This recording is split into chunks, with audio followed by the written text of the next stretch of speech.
All right. Good evening, everyone. Thanks for coming to the Philadelphia Apartment Network, otherwise known as PAN. If you haven't yet, please come up to the table here and sign in and get your name tag so we know what to call you. Otherwise, you might not like the name we come up with. You never know. My name is Dennis Janal. I'm the organizer of this group. We're a little over a year old now, and by the looks of things here, we finally found a topic a lot of people like.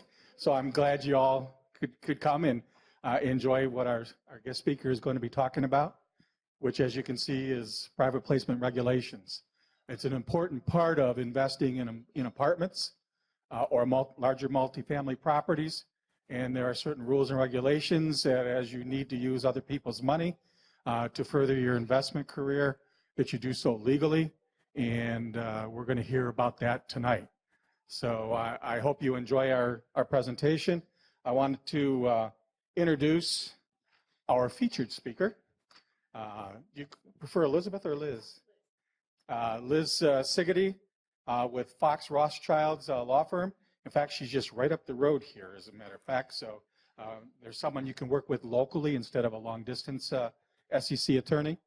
Liz is a partner at Fox Rothschild's, which is, when I looked it up online, it was a national firm. I was surprised. They have approximately 800 attorneys in 22 offices coast to coast. She's the co-chair of the firm's National Emerging Companies and Venture Capital Practice and co-chair of the firm's franchising, licensing, and distribution practice.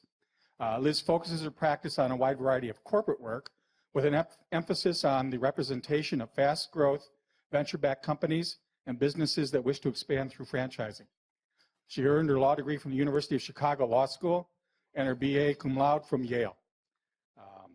I hope you had a good time in Chicago. I love that city. It's cold, though. Liz is also managing director and co-founder of the Delaware Crossing Investor Group, which is an angel investor network with chapters in Pennsylvania and New Jersey. In this capacity, she has been investing and advising startup companies in the Pennsylvania, New Jersey, New York, Connecticut, and Delaware region for over a decade. She's also a frequent speaker and writer, and she's here tonight as well in that capacity, especially on issues facing emerging businesses, franchise businesses, and women-led businesses, and serves on numerous committees and organizations in the venture capital and franchise arena. What this tells me is she's very qualified to talk on what you're about to hear, and I'm delighted to have her here to talk to our group. Liz has 4 children and resides in Bedminster, PA. So with that said, I'll sit down and shut up, and Liz, I'll turn it over to you, and please. Am I on? Okay, good. Thank you for that kind introduction. So this is something that's fascinating to you all, right? Coming in on a summer evening like this to listen to securities regulation. I often speak about venture capital and angel investing, a little more jazzy, but Dennis assured me that you really wanted the hardcore law and regulations, so you're going to get it. It's a bit of a dry topic, so please excuse that, but if you have questions throughout the presentation, pertaining to a slide that I'm on, please feel free to ask, but I will be entertaining questions afterwards as well. So a little bit for the legal warning disclaimer. Securities laws are very complex, so please don't take what's on one of these slides and then think that you know what you're doing for a securities offering. Offerings depend on who the investors are, where they are, what qualifications they have, how big is the offering, how you do the offering. I mean, there's just so many different complexities. There's federal, state filings, the whole thing. And we're going to go through all that. But please do not take this as legal advice. This is just a general, little general educational session. So here we go. Oopsie, I think it did 2. Okay, so you're regulated by the Securities Act of 1933. It has gone through numerous amendments through its life. The one that we will be talking about a little bit that you will have heard about is the Jobs Act.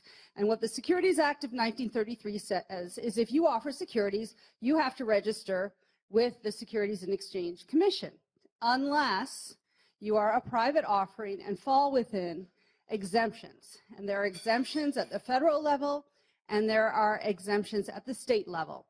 And many of the exemptions at the state level are different depending on the state. So we'll get into that a little bit. So the state laws are called blue sky laws. There's some history to that, which I'm trying to remember right now. But some judge said something about regulations being as blue as the sky. I'm not really sure. But for Regulation D is the exemption we're going to be talking about under the federal laws. And if you comply with the provisions of Regulation D, then you get a certain exemption. It proves that you have done what you have to do. And at the federal level, you have to file a Form D with the SEC within 15 days, and there's no filing fee for that. That's the one good news. But you have to pay attention. So after you have your first offering, you have 15 days. Otherwise, you violated the law. In some states, you have 10 days. So you have to pay attention to this.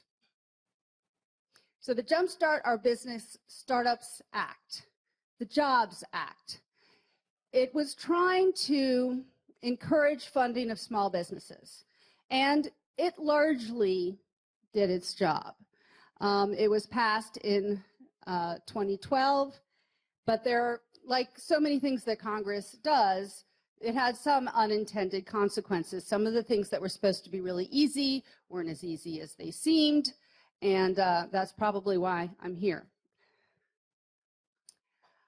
So one of the things that Dennis had mentioned that you all were very interested in was the change in the Jobs Act under Regulation D, 506, that allowed for general solicitation. General solicitation means basically advertising. So if you have securities you're trying to offer, money you're trying to raise, you can go out to the general public and tell people you don't know that you're raising money. That was not allowed beforehand. So, and generally that's what a public offering is, but this is within the context of small, still private offerings. We're going to talk a little bit about crowdfunding later. I'm going to gloss over that a little bit. I'm not sure it's really something that's used a lot in the real estate arena, but I will touch on that later. Okay, did I do two? I did. Okay, so there's a new subsection called 506C. Most private placements that you will do, if you will hear people talking about it, will be under 506B. That's the old exemption most people used. 506C still has conditions. A person has to be an accredited investor. I'll tell you what that is in a second. You have to take reasonable steps to verify that each person is an accredited investor. I will get into the details of that as well. And there's other rules and regulations which we'll skip over for now. So what is general solicitation? The obvious stuff. It's an advertisement. It's an article. It's, being out there on the web. That's not actually in the regulation, but there's been a lot of interpretations. The SEC is always sending out interpretive letters about these things, but the internet wasn't so prominent when this was first written. It's seminars or meeting when some people have been invited by a general solicitation. So there's an ad or there's a mass mailing that's inviting you to a conference. And the people who are offering securities and trying to raise money are up there telling everybody about the money they're trying to raise, but they don't really know everybody in the audience. But there's been some new guidance that if you come to a conference and you just tell about your business without talking about an offering, and you're not priming for an offering, and I'll mention what that is probably okay. So you can get up and say, oh, we make widgets, we're located in Ohio, we have 20 employees, we have this great business, and you could say that, but you can't say, oh, and we want to raise $1 million and you should invest in us. You cannot say that. So general solicitation is any website with public access that talks about offering securities. I'll talk a little bit about password protected websites. It's any dissemination of information which conditions the public, this is the real words, conditions the public mind or arouses public interest when there's an offering going on. Sure.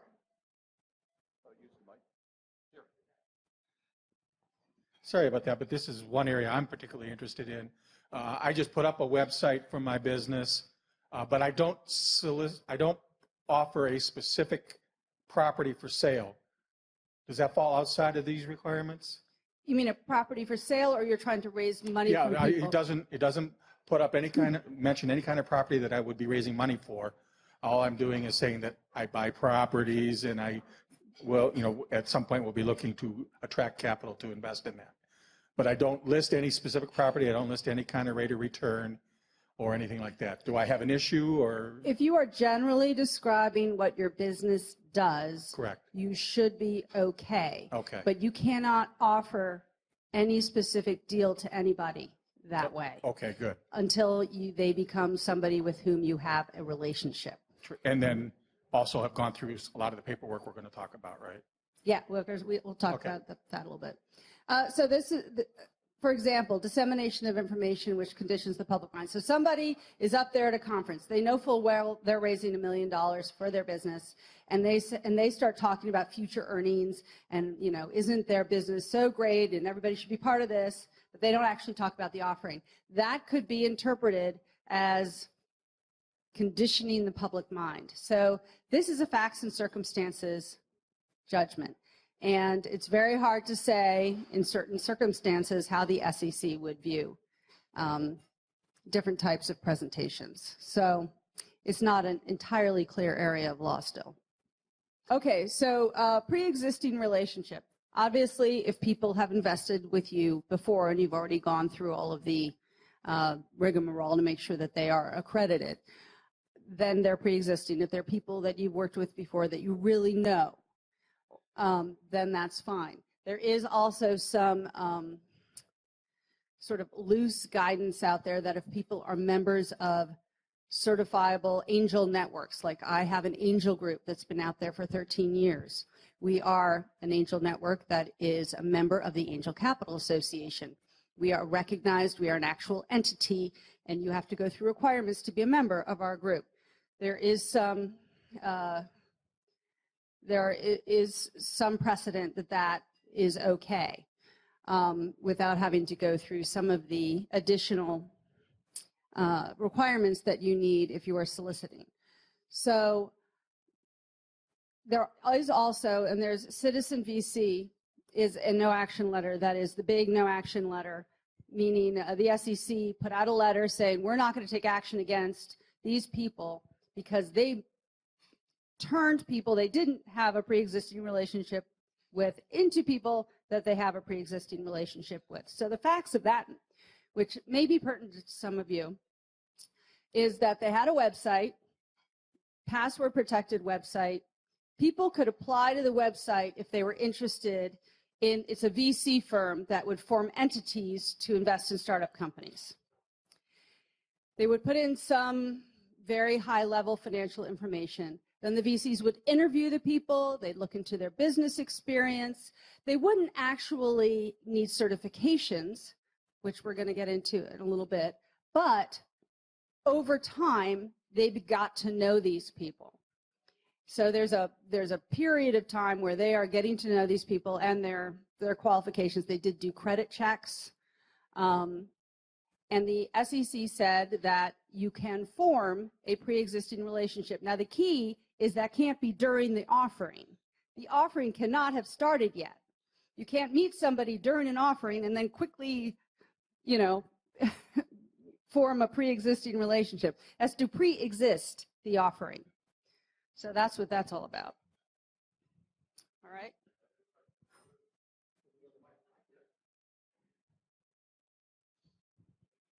Now, I see some, it's a little short for me, sorry about that. I see some organizations actually sending out like some squeeze, having like squeeze pages or squeeze websites where they're able to push out information to potential investors and put them like on a regular email rotation. Is that a way of seasoning those particular investors and getting them familiar with it? That way they have a running track record or a log of them being provided with information. So what kind of information are they? Basically like other investment opportunities, like whether it's an apartment investment or whether it's like a housing investment and they're And providing that. So these But people they're have not been- specifically talking about a specific investment. They're just providing some information on a regular basis to them, to individuals on, on the company and so forth. well, if those individuals have invested with them before, then yes, that's fine. They have not. I don't know. I think they're just kind of marketing to them. If it's general information about what the company does, it's fine. But if they're talking about any specific investment opportunities, I would say no. Okay. I don't know. if Yeah, I that's mean, it's clear more generalized information, but Yeah, I mean, like the terms of their offering generally might even be not the kind of thing Basically- I'm talking about. basically what they do, what type of businesses they're looking or opportunities they're looking at, but not naming a specific opportunity. So they're investing in apartments and basically trying to provide some definition and support for what they do. I mean, that's probably okay. I mean, if I were them, I'd hope the lawyer would look at the exact thing they're sending out because it's a little borderline. But like a venture capital firm, we're saying, well, we invest in life science companies. Yeah, okay, that's fine. You can tell people you invest in life science companies, and I just didn't know if that constituted them being comfortable and familiar with that organization. no, that does not That does establish not a pre-existing relationship. No. I have a question also.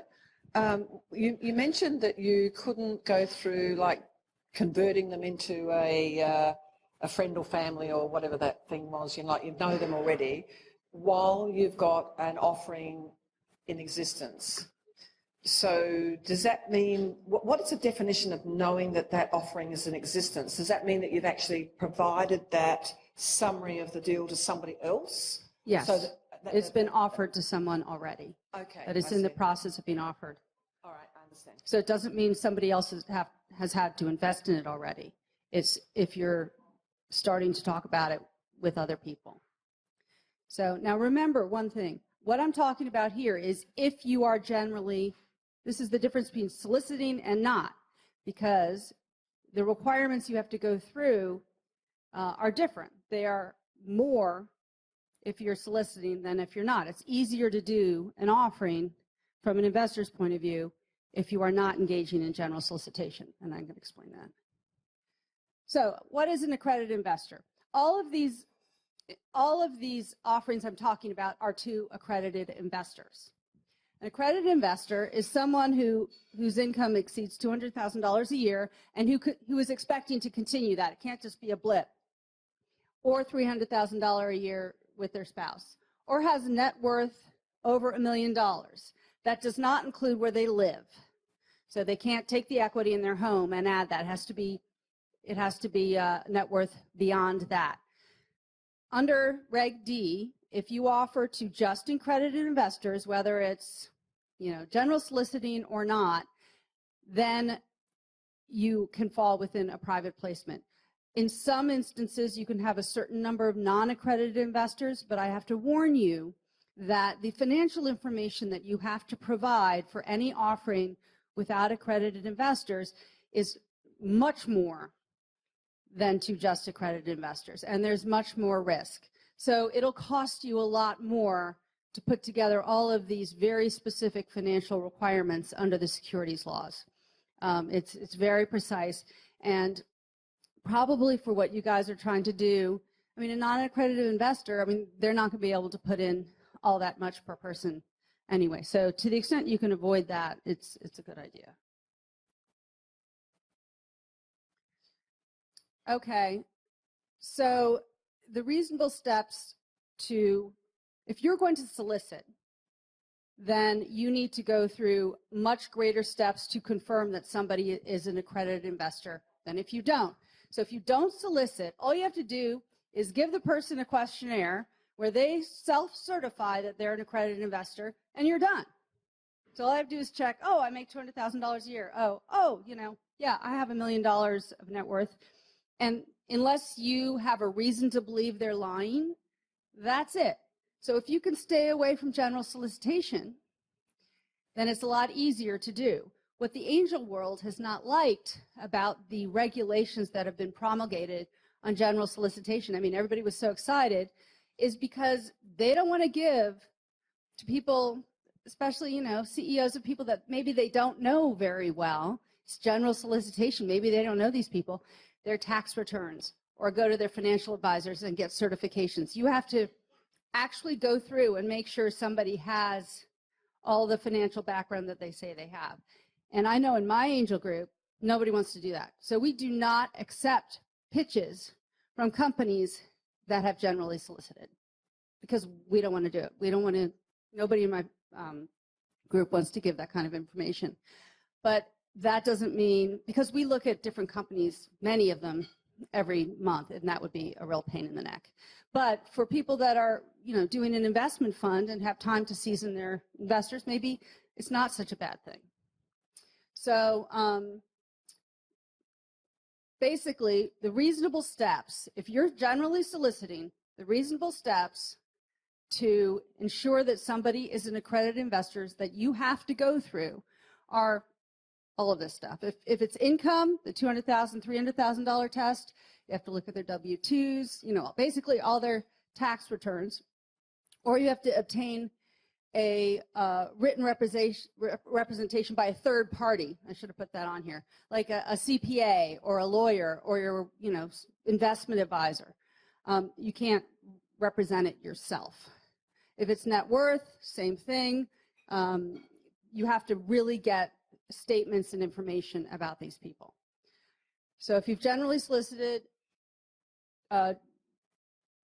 you have to get this from everybody investing. Like you can't say, oh, I generally solicited the first person and then, the other person I knew already. If you break that line and you engage in general solicitation for a private offering, this applies to everybody. All right? So you can't pick and choose. All right, this is more of the same. So if you already have an investor that have gone through this, you usually don't have to repeat it every single time they buy from you. So this is the reasons not to generally solicit, to avoid the verification. Just know your audience on whether you think that would be a problem or not. But if you get the verification, then it is nice not to have to worry about how you market your deal. And also state blue sky laws. Different states have different laws that you have to go through also for this. So you have to be a little aware of that. So the alternative is no solicitation. Rule 504 is only to accredited investors. You can't have nobody who's not accredited, no solicitation, and only up to $5 million in a 12-month period. So you can use that. But the thing about 504 is there's no federal preemption. You'll say, what's federal preemption? Well, that means that you have to go to each state and do a different type of filing in each state. And that's expensive from a lawyer's point of view. Every state has their own exemptions and their own laws. One of the great things that happened about a decade ago is Rule 506. The Fed said, okay, if somebody files under 506, then you can just send the Form D to all the states. You got to pay a few $100s. Every state has a filing fee. They're trying to make money. But you can send the same form to each state. So it's federal preemption saying you don't have to do different things in each state. So everybody does 506 because it's much easier. So if you have investors in 3 or 4 states, you just send the Form D, you send in the filing fee, and you're done. And that makes it a lot easier. And as I said, there's additional financial disclosure if you take advantage of the fact under 506 that you can have up to 35 non-accredited investors. But please, don't take one person who's not accredited, because probably the amount of money that they're giving you is going to end up half of it getting sucked down in legal and accounting fees to apply to the extra regulation. Yes? Going back to that last slide, can you re-clarify when you can just use the simple questionnaire form? Sure. You can use the simple questionnaire form if you do a 504, but you don't get the federal preemption. When you do what is called a 506B, so no general solicitation. Simple form, no general solicitation. All that other stuff that you have to collect from investors, general solicitation. Okay, so the no general solicitation is you've had a pre-existing relationship prior to the offering coming into existence, and then if those two things are fulfilled with a particular individual, you can give them the simple questionnaire form. Right. Okay. And if you market to certain types of angel groups, people you know, or if you use a broker, if you have a certified broker, they can often, do all that screening for you. But that has to be somebody who's a registered investment advisor, not just somebody who, you have to make sure they're the real deal. Right. Okay. Liz, I have a question here. Are we on? If you're soliciting using squeeze pages like the gentleman talked about before, nationwide with an email campaign, for example, and you get responses from all over the country, how do you manage that with all the different blue sky laws and all the other things you mentioned? Well, the blue sky laws are not just for offering. It's if somebody in that state buys the security. So if you're doing a 506 offering, which I would advise, within the first 15 days after the first person buys, you have to file your Form D with the federal government. But then you have to keep a very careful chart of where all your investors are. And I would try to do within 10 days, when somebody sends you money from Iowa, send in the Form D and the filing fee to Iowa. You have to keep track of it. So it's when they send you the money. It's when they actually invest and when they sign the commitment to invest, the subscription agreement. That's when. So a follow-up to that is, instead of you actually capturing the money, can they send it to a third-party escrow agent, let it accumulate, and then when you get enough for the project, then accept it and send in all those forms that you just mentioned all at one time? Right. Is that a way of doing it? Can an escrow agent hold that money? Well, that happens all the time, but we usually file the minute the money is put into the account. Even to the escrow agent? Yeah. Okay. All right, I'm continuing. Offering documents. So what we usually do and what most people do is we put together a simple what we call an offering memorandum and subscription agreement. Depending on the complexity and size of the offering, these can be fairly simple or very complex. So for a smaller offering, what it would encompass is a lot of, all the disclaimers about this is not a registered offering. We're doing this, there's transfer restrictions. For example, when you do a private placement, people can't then invest with the intention of turning around and selling it. You can't flip a private placement very quickly. And there's other things that they put in there. We put risk factors. There's all these awful things called risk factors that makes the investment look terrible. So it'll say, this is a risky investment. You might lose all your money.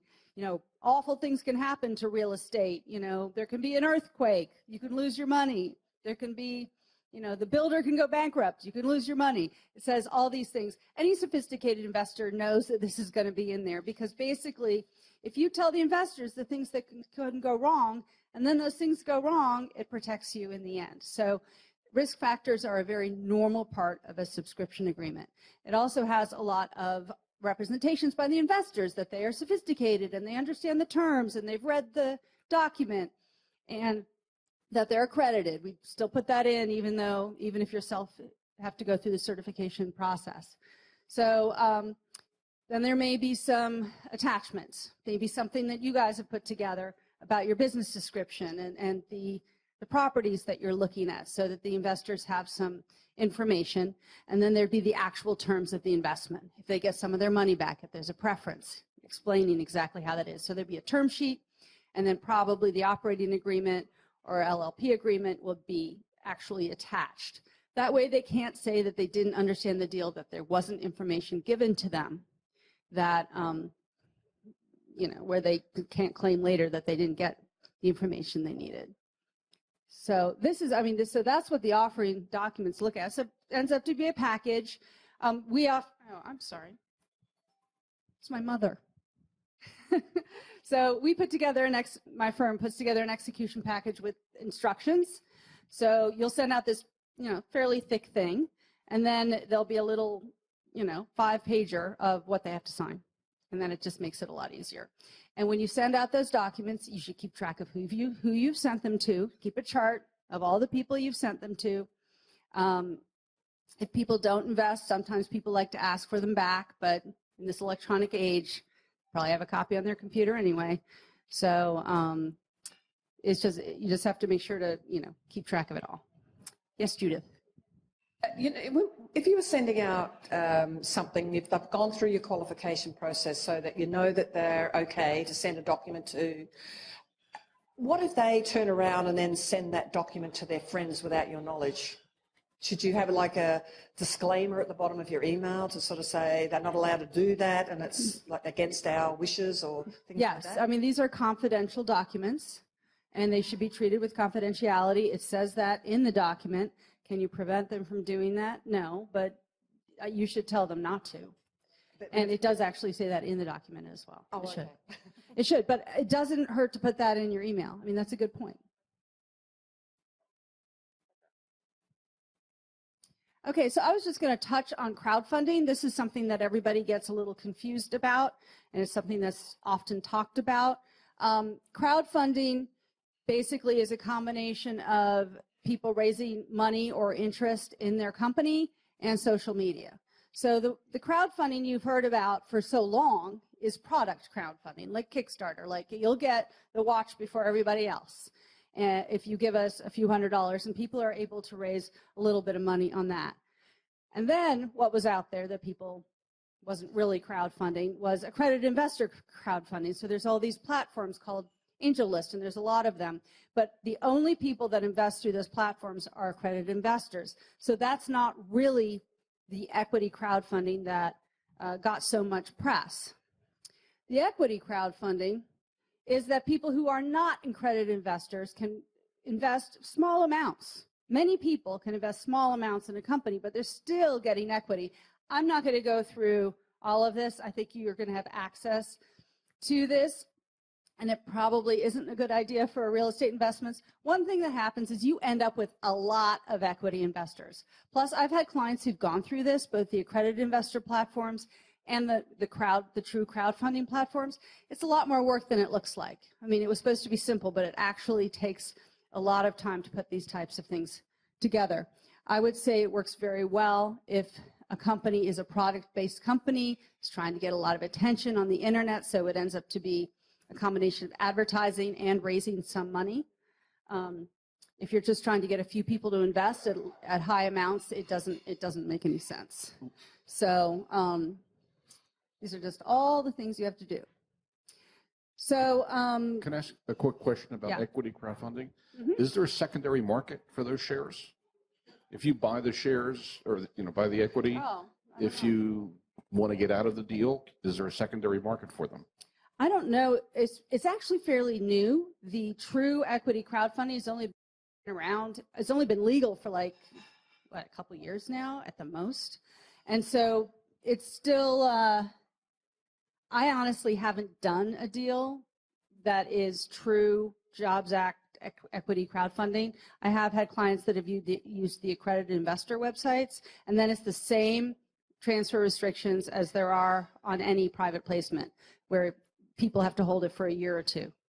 But you don't have to be, unlike the public markets, I don't want to get too hung up on the crowdfunding story, but do you have to be registered the way you would if you were floating an issue on the New York Stock Exchange? Or The crowdfunding site has to be registered. It So you has have to to be go a through a FINRA registration broker-dealer registered site. Okay. I So thought it was- the crowdfunding portals are, they've gone through a lot to be able to open that yeah, portal. I thought it was the Wild West, and anybody could put up a crowdfunding request, equity crowdfunding request. No, you have to go through a FINRA registered broker-dealer crowdfunding portal. Okay. So I've talked a little bit about this already, the blue sky laws.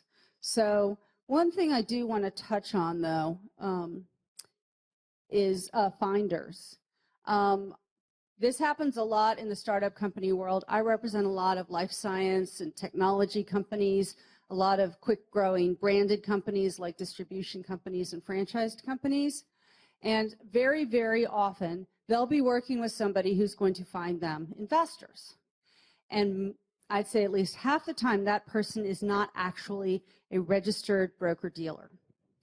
So what happens is this person says, oh, I know all these people, I'm going to find you investors, and you only have to pay me if I'm successful. So if I find $100,000, you got to pay me 5%. You got to pay me, $100,000, you pay me $5,000. That is illegal. If they are not a broker-dealer, that is not legal. Now, if you pay that person as an employee $1,000 a month to help you, that's okay, but a success-based fee is not legal. And it happens all the time, but it's real. And the SEC is looking at this more and more. So the risks, let's see, where am I here? Okay, so risks from, what if you do this wrong? What happens to you? What if you don't go through these representations or you use the broker? What are the risks to you if you don't offer correctly under 506 and you're not really exempt? Well, the main risk is rescission.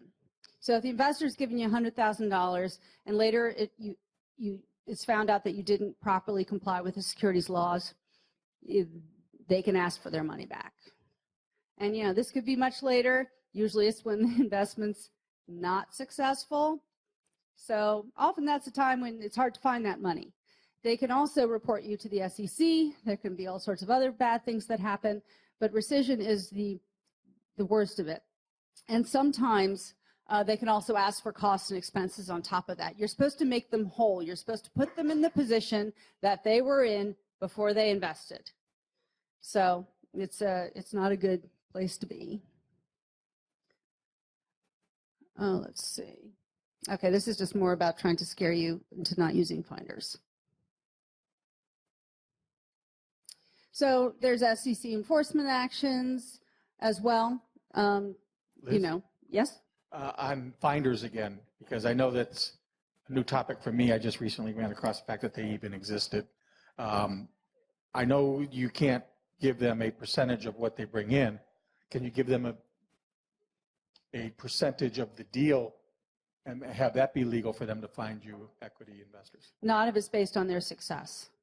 No. So they would have to be in on the deal regardless, and then it's just a matter. So then in other words, what you're telling me is there can't be any real incentivization based on how much they bring in. Right. No matter how it's structured. Because the SEC's theory behind this is if somebody is not properly educated and they're going out there and trying to push people into investments because they'll only be paid if successful, that they may say things they shouldn't say. They're not properly, to be a FINRA broker actually takes a lot of time. You have to take tests, go through a whole lot of rigmarole. Not to be a little cynical, but that sounds like what an insurance agent gets paid to do. And they're not all that qualified often. But their success, they make money when they make a sale, right? Right. I hope there's a lot of commission-based businesses, but when you're, selling the swamp to your grandma, and that's what the SEC is trying to protect against, I guess. There's often investors are putting a lot more up than, paying for an insurance policy, I suppose. Oh, that's me. So, questions? About really anything. With an investor coming in, if I'm trying to raise, we'll say, $10 million, can an investor take a percentage of that? Is there a limit on how high he has to be where he could just invest into it, or is there like a limit on that? If he invests more than 20%, is there a background check done on that investor if you're syndicating the deal? I'm sorry, I don't understand the question. My understanding is that and I wasn't sure if it's the case, is that if I'm looking to raise $10 million and somebody comes to the plate with $5 million to put into it, then there's a whole nother background check done on that person, or can they just invest that in? A certain percentage, when you exceed like 19%, there is a background check done on that person. You have to get more information for that. I'm not aware of that, no. No. What about Class A and Class B investments? Breaking them down, do you have to offer Class A, I guess, when you're syndicating the deal on too? Or can you talk Well, Class A and Class B is just a name used in a private placement. Often I have one right now, which has Class A and Class B investments, but we've defined that what that is. So the Class A is, in this instance, is the new investors coming in and putting their money into the development project. They get a preferred return. So the Class A is basically the preferred return for the investors. The Class B is the management interest. So if you're managing an interest, managing a project, then maybe you get some sort of carry at the end of the day. It's called carry or whatever you want to call it. But after the investors get paid and they get their preference and they get their money back, then maybe there's something for, the people that have put the project together to compensate them. And that might be the Class B management interest. Also, Class A and Class B may have different control rights. So the Class B, the management interest, really has almost complete control over the project and what happens, whereas the Class A members have extremely limited voting rights. So is that what you're talking about? Right, exactly. My question is. But you can call it whatever you want. My question's on an established relationship. In this day and age of electronic communication, and I'm just asking a personal question. Say I'm looking to raise money for an apartment complex, and I've been on a professional email forum times 20 years, and I sort of know these people, and I haven't met all of them, but I've met enough. Is that an established relation if I just want to go, hey, everybody, I'm doing something outside my field, and is anybody interested in this project? I mean, some of them I know that would be an established relationship. But the thing is, you don't know all of them on that email list. Correct. So the fact that you sent that email to people that you don't know breaks the whole thing. Okay. No matter who ends up investing. So I'd have to itemize each email address that I do know, and if I send it to just them, it would be okay? It depends on how well you know them. And I can't, I mean, I should show you some of these letters. They're, I mean, do you really know their financial capacity and their business acumen? Do you have a reason to understand that they are sophisticated Yeah, we're all investors? professionals in the same field, and it's up on a doctorate level. So yes, I have a general idea of how their business runs. I just to be the devil's advocate. Okay. So just because somebody's in the same field is not enough. Okay. Because somebody is educated, I don't know if that's enough either. But Okay, if you that's really, fair. have you sat down and really talked to these people? Do you understand their business? When they talk about turning somebody from a relationship, turning something into a pre-existing relationship, when you read the SEC, it talks about very specific steps and time of getting to know the people and interviewing them about their business background and all sorts of things. So, and doing the credit checks and everything else, and that's how it turns into a So I can just pre-existing give them relationship. that letter. Well, if you've known somebody for your entire life and they're your good friend and you know what they do, that's pre-existing.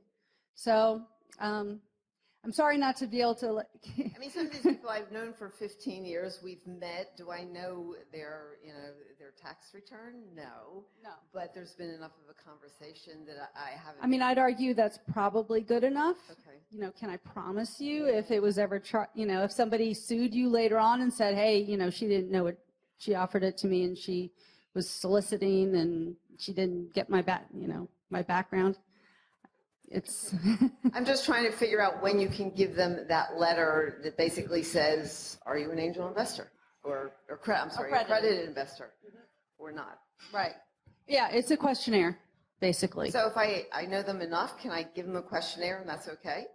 Yeah, the questionnaire would be attached to the offering memo with all the information about the offering, and then they'd certify they're an accredited investor by just checking the box. I guess that's the question. When do you know someone well enough that you can send the offering, send that letter, and even though you may not 100% know their business, is that a relationship or that's still shaky? If you say you've known them for 15 years and you have met them and you've had, dinner with them, it's probably enough, but it's not. I wish, Okay. there's nothing written that goes to every single scenario. I'm just trying to figure out what the relationship is. Right. So just being in the same industry group is probably good enough, not good enough. But if you've known this person for a long time and you feel like you have a really good sense of them, it might be. So I have a question here, Liz. For some of us, we're thinking about setting up a multi-stage email campaign step 1, step 2, step 3, maybe 4, however many steps there might be. Are there any sample templates of such email campaigns out there on the interwebs somewhere that we could take a look at to get an idea of what's an appropriate language to use for each one of those stages? I mean, or is every campaign a unique campaign that has to be approved by an attorney? I know it's a self-serving question, but there So must be stages, what kind of stages? The first stage would be, hello, my name is George, and we're in the general business of buying apartments. Are you interested? And then whatever the next stage would be, here's the questionnaire. I don't know. I don't even know what the stages would be, but it's a 3 or 4 stage campaign, email campaign. Do such templates exist out there that we could take a look at to give us some idea of what language we need to use for those campaigns? Well, I mean, if you're approaching people you don't know, I just Yes. argue that's general solicitation right off the bat, unless you have a cooling off period where you actually meet them and get, do the credit checks. I mean, I have copies of the letter where it shows the detailed steps these people went through before they actually started offering to these people to make them pre-existing relationships. But I'm not sure about a template. But if you have a facing web page that just describes your business, and if you get some sort of marketing list and you send out emails that describe your business, that's fine, but you can't offer or ask them to invest. So that's stage 1. Then Okay. they say, yes, I'm interested. Right. Now, Then what do you have to get to know them Okay. personally. That's more than filling out a form? Filling out Yes, a that's survey? more than filling out a form. Would the form be stage 2? Well, they could fill out a form that they're interested in getting to know you better. You can review that form, and it would probably have them self-certify that they're an accredited investor. Okay. But after that, I wouldn't say the stages are by email anymore. Okay, so the first one is, are you interested in general in apartments? Yes. Okay, second stage would be, do you fit these qualifications? Check, check, check. Yes. Next stage is getting to meet them personally. or Yeah, getting- meeting them.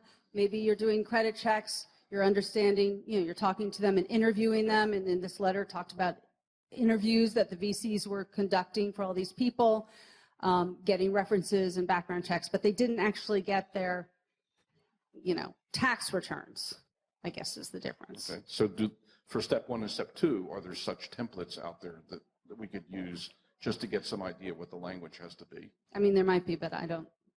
Basically, you just have to describe what your business does. I can show you guidance about what describing a business is versus describing an investment opportunity. Okay. I do have articles about that.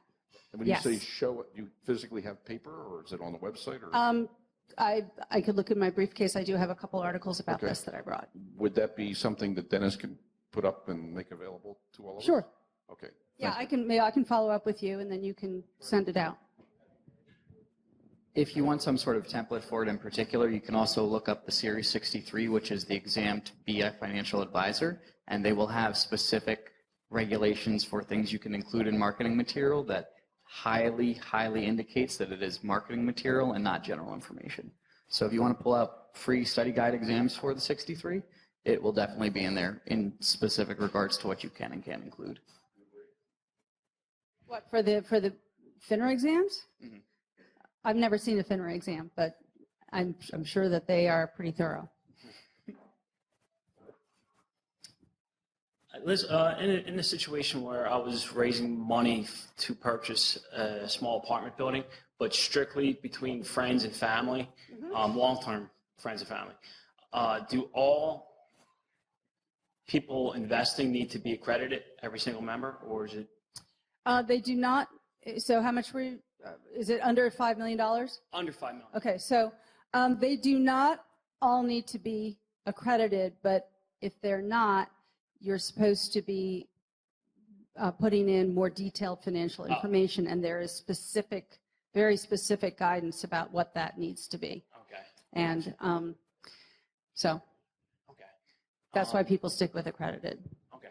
Also, in that case, for purchasing a small apartment building, all those filing fees and just making sure I am following the SEC guidelines, what would your fees be for something like that? Oh, maybe overseeing that. Is it something like?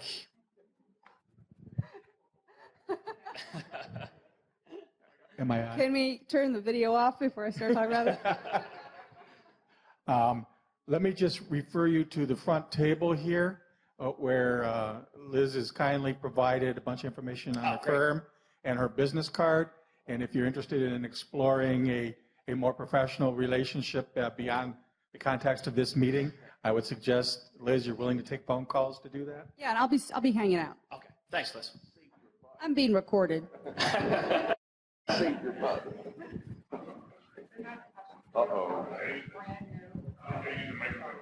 I'm brand new, so I'm looking to borrow $50,000 from a friend that I know for a long time. So I would do the 506, have that paperwork, and yes, to fund the project, to purchase and property. All right, so so you're saying she is basically offering to fund your business, right? I mean, and it's just between the two of you, and you've known her for a long time. Okay. In some ways, technically, that is offering the security. So you're investing, but people do lend money to each other all the time without having to go through this. If it's not really offering securities to people for an investment. I mean, you would put together a promissory note, and you should document the security. What's the $50,000 going to be used for? Yeah. Use the microphone, please. I mean, please. Oh, properties. She said properties. To live in or to rent? A flip. Okay. Well, I don't want to solicit, but there are people that will lend money for flips, and you don't need any. Right. Yeah. No. You can just see me at the end of this meeting, and that's all you need to do, and it's done. I do it every day, literally every day.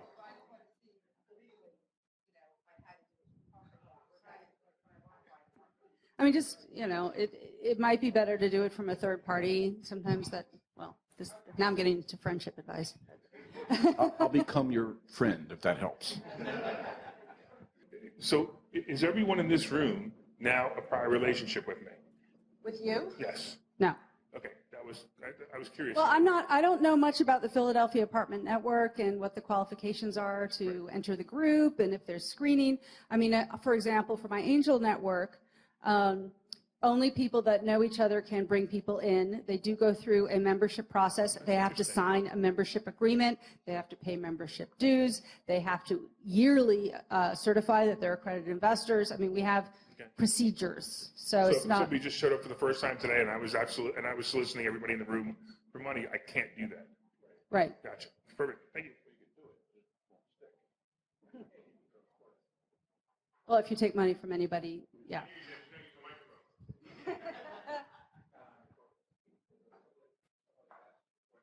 Somebody asked the question before about how much did it cost.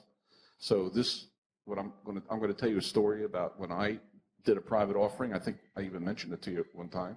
This was many years ago, and I needed to raise $1 million to start a business, and we went through the whole private offering process.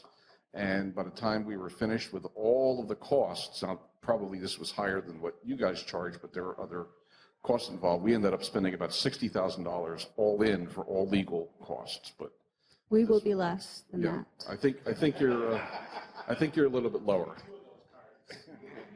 Yes, I'll be. Well, assuming there's not any other regulations that are affecting, sometimes there's other things that people do, but just for the offering part, it's a lot less than that. Well, this was a lot. This was the whole package. Right.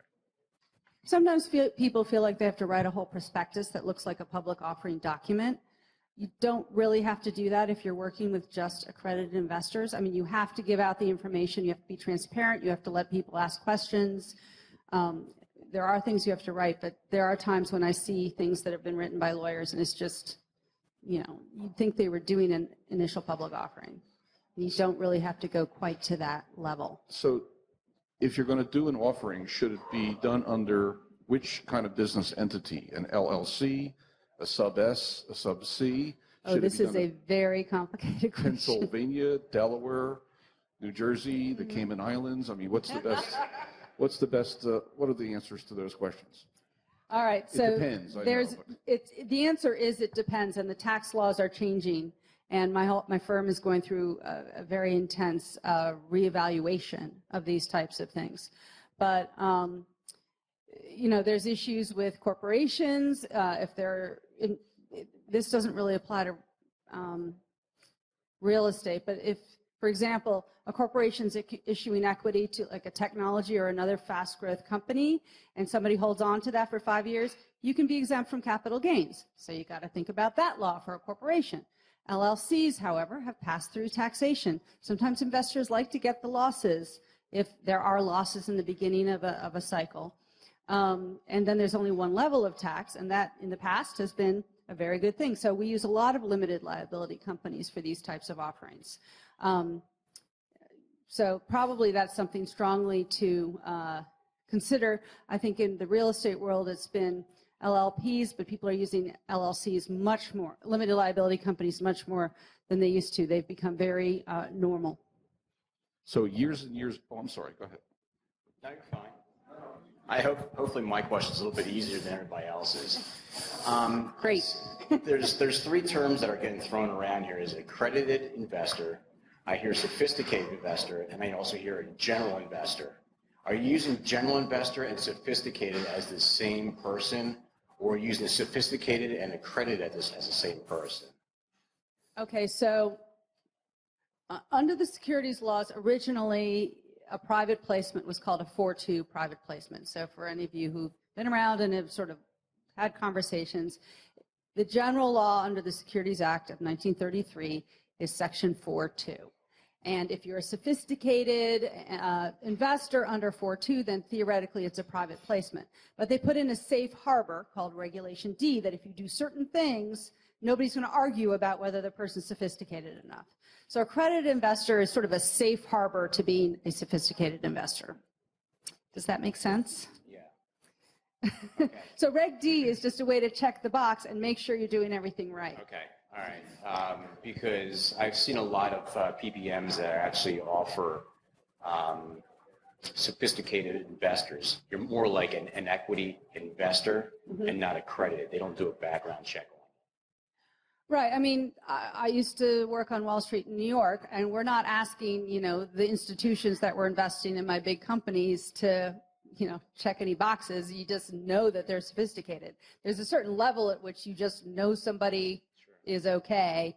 And if you don't want to comply with Reg D and just say, hey, this is just so obvious that these people are qualified that we're not going to worry about doing the safe harbor, then it's okay. But I would say these are for your 9-digit type, you know, much larger offerings.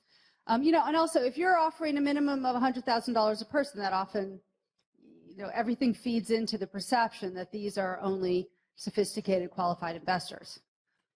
Okay. But thank you. Oh no, it's the mutual fund guy. Yeah. One quick question for you. Could you just avoid all of that if you borrowed that money from a business? If you had the investor put their money into an LLC or some other business entity and then lend you that money? But the investor is investing in the LLC. Who's LLC?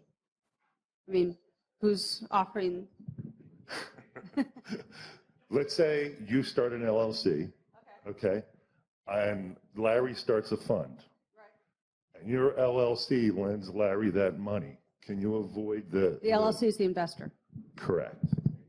Right, the LLC is the investor. Accredited investor, I've been only talking about individuals, and maybe that's my fault. But if you have an LLC that's investing something else, they have to have a $5 million net worth to be an accredited investor. There's a big list of trusts, and when they're accredited, when an LLC is accredited, it goes on and on. So accredited investors aren't just individuals. It's entities have to be accredited as well to invest. An LLC if it's something that was formed for the purpose of the investment, all the members of the LLC have to be accredited. So you can't have this pass through. You can't hide behind an entity. Right? Okay, does that make sense? I hope I'm making sense.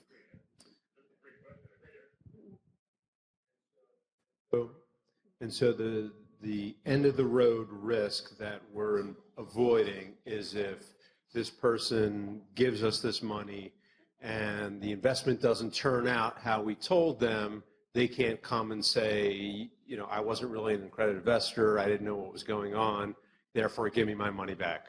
Yeah, you didn't do the filings, you didn't, Right. You misrepresented to us. There's also just a general claim, even if you go through you check all the boxes, if you lie to them, that doesn't work either. Right. So you have to make sure to tell them all the material things about the investment, give them a chance to ask questions. But who else is coming, is the government coming at us too for, hey, you didn't file this? If you're doing repeated offerings and you're in this business, yeah, they could come after you themselves because they're going to want to stop you from continuing.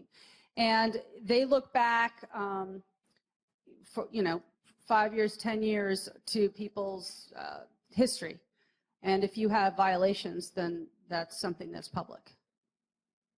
So yes, the SEC will come after you, especially if they think you're going to keep doing this. And if there are no violations, then they don't know. There's nothing for them. It's not like a tax audit or anything like that. So, oh, you didn't file your forms. You owe us $300 over the past. No, there's not a, if you didn't file the Form D, you have to pay $300. But there are some, on state level, there are some penalties. So I just had to have, I had a client who, it was out west somewhere, had not filed on time. And I actually called and said, okay, can you send the money back?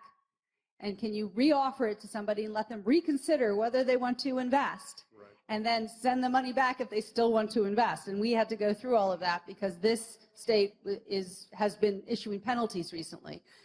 Some state securities commissions, they haven't done anything in ages, and others have become more active, depending on, it's just like tax audits, trying to enforce their laws. My question was in regards to two entities doing, one entity lending to another through a joint venture agreement in terms of the private lending. Does that, are you familiar? I mean, these are both sophisticated. Neither entity's been formed for the purpose of the investment. Correct. They're just entering into a joint venture where one is lending the other with a set return. One is and they created a joint venture for that transaction. If they're two sophisticated entities in the business, I think that's just a loan document. So I have a question if nobody else does. So years and years ago, because I'm an old person, I remember. But debt can be a security. If somebody's offering a lot of loans to a lot of different people, just because it's not equity doesn't mean it's not a security. Okay, sorry. So years and years ago, because I'm an old person, I remember things like oil well tax shelters, okay, if you remember that. So given the new Trump tax plan, are there any tax shelters built into the tax plan that could be built into one of these offerings, built into an offering? Well, I mean, for example, I talked about the capital gains issue, qualified small business stock. That's something that has now been permanently put into law. As far as other tax shelters, I'm not a tax lawyer or a CPA, so I'm not sure I'm qualified to. There are, there's angel tax credits at the state level. There's some in New Jersey. There's some in Maryland. You got to look at your state to see if you qualify for that. But those tax credits can be something that startup company investors really value. Once again, it's something they would file for on their own tax returns. But so recognizing that you're not a tax lawyer, yeah, I'm just not aware of the oil well tax exemption. So if there's a real estate offering made, obviously people are hoping for the increase in the value of the property, and also the depreciation, which I assume gets passed along. Are there any other things that can be passed along that makes the investment valuable besides the two obvious things, given the new tax laws? I'm not asking a clear question because Right. I'm not even sure I know. The new tax question. laws were passed very quickly by Congress. Yes, we know. And I have been going to seminars about them, and most of what I'm hearing from the tax attorneys are they haven't figured out what this really means yet. That the regulations and interpretations, that it's going to take the IRS years to catch up to explain exactly what's happening. Mortgage laws, for example, they limit the tax deduction on the amount of mortgage. The interest tax deduction on mortgages is now capped at $750, but there's certain circumstances where it might not even be that, and they're trying to figure out what that means. So there's just a lot rolling around, and I have not had time to completely absorb it yet. But I have a whole bevy of tax lawyers that, right now there's. I send provisions and everything too. And I have an offering like this right now that I just sent to my tax attorney because I'm not sure exactly whether there's something new that we should have in these documents with the new tax laws. So I'm having him look at it because I'm worried that we're going to miss something. So I'm sorry, I can't answer the question specifically though. Well, with that said, outstanding job. Thank you for covering Thank you. everything.